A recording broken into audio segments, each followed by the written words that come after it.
Penerapan risiko pada perbankan syariah, risiko pasar, kredit, dan likuiditas. Yang pertama, saya sendiri Hari Prasetyo Adi, NPM 1801010151. Kemudian Desi Ayu Puspita, NPM 1801010136. Ika Aprianti, NPM 1801010170. Dan yang terakhir Anisya Eka Ariyanti, NPM 1801010176.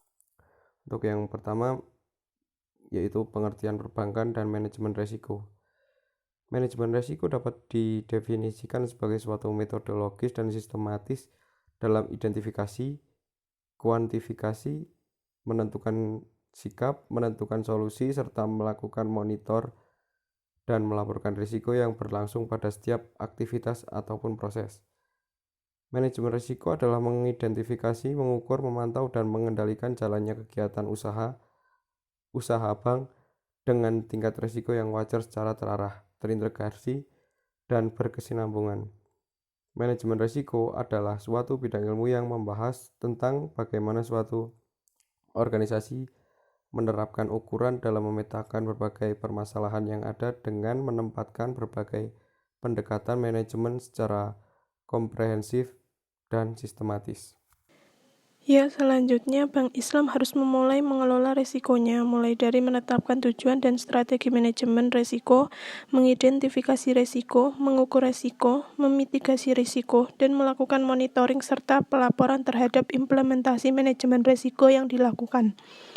Jenis-jenis risiko dalam perbankan Islam berdasarkan Peraturan Bank Indonesia Nomor 1323 PBI 2011 tentang penerapan manajemen risiko untuk bank umum syariah dan unit usaha syariah, terdapat 10 macam jenis risiko, yaitu yang pertama risiko pasar, 2 risiko kredit, 3 risiko likuiditas, 4 risiko operasional, 5 risiko hukum, 6 risiko reputasi, 7 risiko strategik, 8 risiko kepatuhan, 9 risiko imbal, dan 10 risiko investasi. Selanjutnya yang pertama risiko pasar. Risiko pasar didefinisikan sebagai risiko kerugian pada posisi neraca serta pencatatan tagihan dan kewajiban di luar neraca yang timbul akibat pergerakan harga pasar.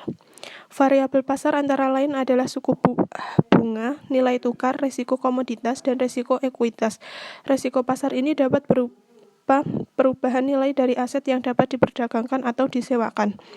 Risiko pasar yang timbul akibat pergerakan harga pasar dapat berupa naik turunnya posisi rupiah terhadap valuta asing, harga saham dan suku, dan harga-harga komoditas terhadap nilai ekonomi real dan dari aset yang dimiliki Bank Islam.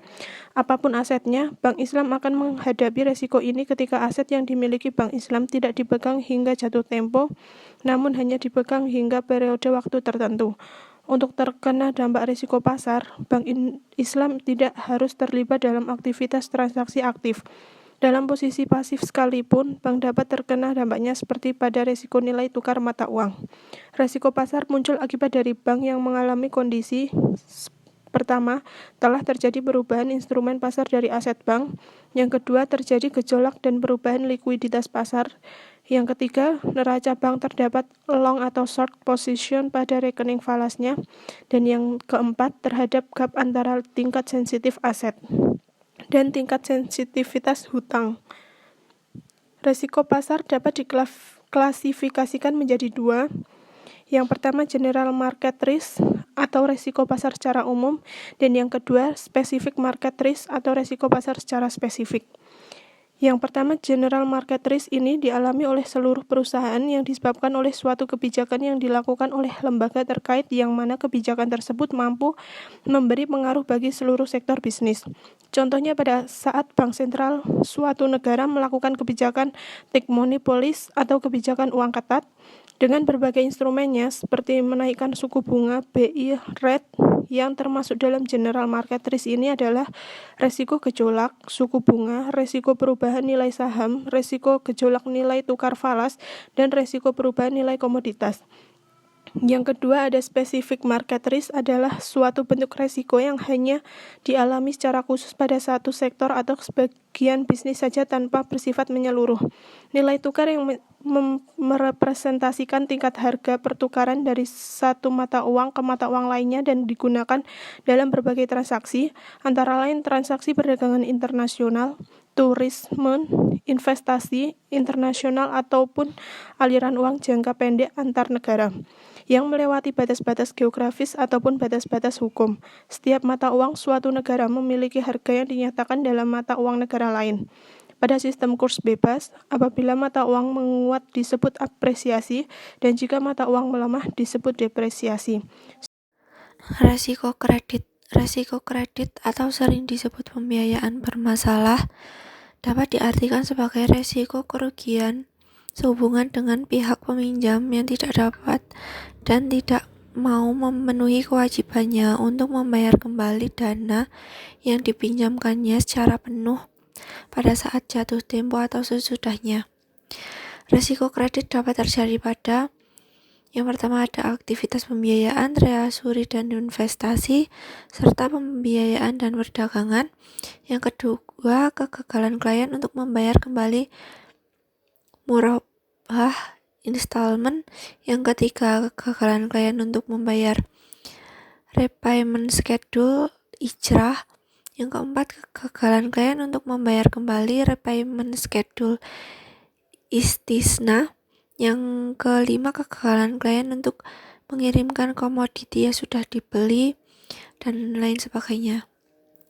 Selanjutnya ada resiko-resiko yang mungkin timbul adalah yang pertama ada analisis kredit yang tidak sempurna, kedua monitoring proyek-proyek yang dibiayai, tiga penilaian dan peninjauan agunan, empat penyelesaian kredit bermasalah, yang kelima penilaian pembelian surat-surat berharga, yang keenam penetapan limit untuk seluruh eksposur kepada setiap individu. Selanjutnya ada resiko likuiditas. Resiko likuiditas adalah resiko akibat ketidakmampuan bank untuk memenuhi kewajiban yang jatuh tempo dari sumber pendanaan arus kas dan atau aset likuid berkualitas tinggi yang dapat digunakan tanpa mengganggu aktivitas dan kondisi keuangan bank.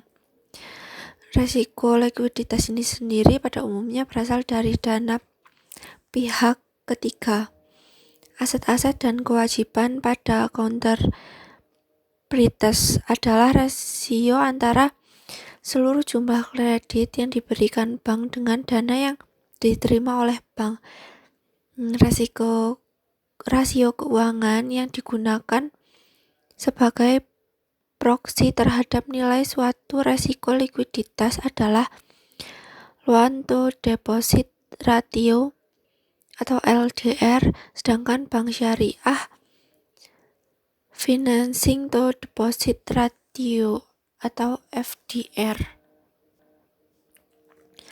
Selanjutnya ada beberapa faktor yang mendorong terjadinya resiko likuiditas, yaitu yang pertama, pada saat terjadi penarikan dana simpanan berjumlah besar, Bank Islam tidak memiliki cukup dana dan sumber pendanaan cepat yang dapat digunakan untuk memenuhi kebutuhan likuiditas tersebut. Yang kedua, ketika Bank Islam telah memiliki komitmen pembiayaan dalam jumlah besar yang belum terrealisasi dengan debitur, dan pada saat realisasi Bank Islam tidak memiliki dana yang cukup.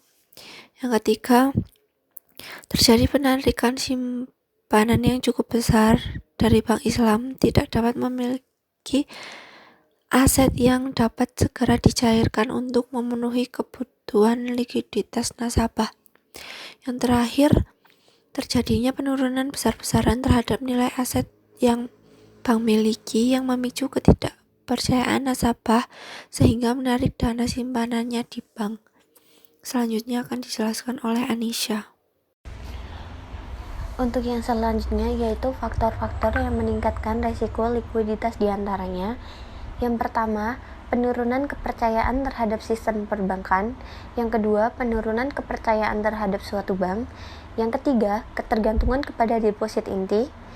Yang keempat, berlebihnya dana jangka pendek atau long trade asset.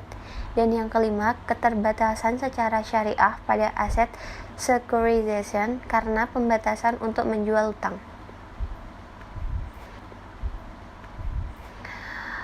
Selanjutnya, tujuan manajemen risiko likuiditas adalah secara spesifik. Yang pertama, memelihara kecukupan likuiditas bank sehingga setiap waktu mampu memenuhi kewajiban bank yang jatuh tempo. Yang kedua, memelihara kecukupan likuiditas bank untuk mendukung pertumbuhan aset yang berkelanjutan.